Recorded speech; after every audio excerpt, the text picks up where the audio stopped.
Ratu yang wajahnya mengguncang dunia, tetapi hidupnya diselimuti misteri. Siapa sebenarnya Nefertiti? Apakah patung ikoniknya asli atau palsu? Dan apa hubungannya dengan Firaun termasyhur, Tutankhamun? Mari kita selami sejarah, kontroversi, dan legenda sang Ratu Matahari Mesir. Nefertiti, yang namanya berarti yang cantik telah datang, tiba-tiba muncul dalam sejarah Mesir sebagai permaisuri Firaun Akhenaten. Tapi dari mana asalnya? Para ahli masih memperdebatkan 3 teori.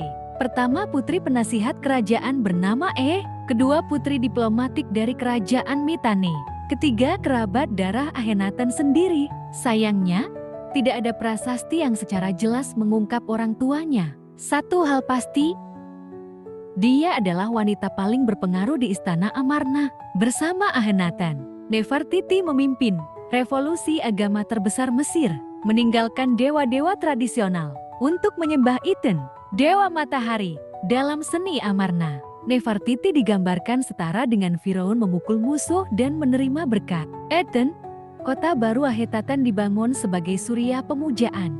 Dan disinilah patung ikoniknya ditemukan. Setelah kematian Akhenaten, Nefertiti diduga memerintah sebagai Firaun dengan nama samaran Nefer-Neferuaten. Tapi bagaimana dengan Tutankhamun, sang Firaun anak? Analisis DNA mengungkap bahwa ibu Tutankhamun adalah saudara kandung Akhenaten, bukan Nefertiti. Jadi, Nefertiti mungkin hanya ibu tiri sekaligus ibu mertua karena putrinya, Anhesenamun, menikah dengan Tutankhamun. Patung dada Nefertiti di Berlin disebut-sebut sebagai mahakarya Mesir kuno.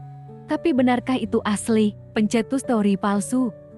Wajahnya terlalu simetris dan modern. Court scan menunjukkan lapisan stuko aneh. Namun, mayoritas ahli meyakini keasliannya. Pigmen biru di mahkota cocok dengan arah Amarna. Dan tidak ada alat modern yang terdeteksi. Mungkin Burchard, sang penemu, hanya merestorasi berlebihan. Nefertiti mungkin hilang dari catatan sejarah, tetapi pengaruhnya tetap hidup. Dari revolusi agama yang gagal hingga patungnya yang jadi ikon feminin kekuatan. Dia menginspirasi seni dan budaya populer. Bahkan Rihanna pernah berpose ala Nefertiti. Tapi pesan terbesarnya, kecantikan dan kekuasaan bisa menyatu dalam satu sosok. Nefertiti mengajarkan kita bahwa sejarah bukanlah fakta mati, melainkan teka-teki yang menunggu dipecahkan. Seperti kata bijak Mesir, orang yang dikenang namanya akan hidup selamanya. Nefertiti mungkin hilang, tetapi namanya tetap abadi.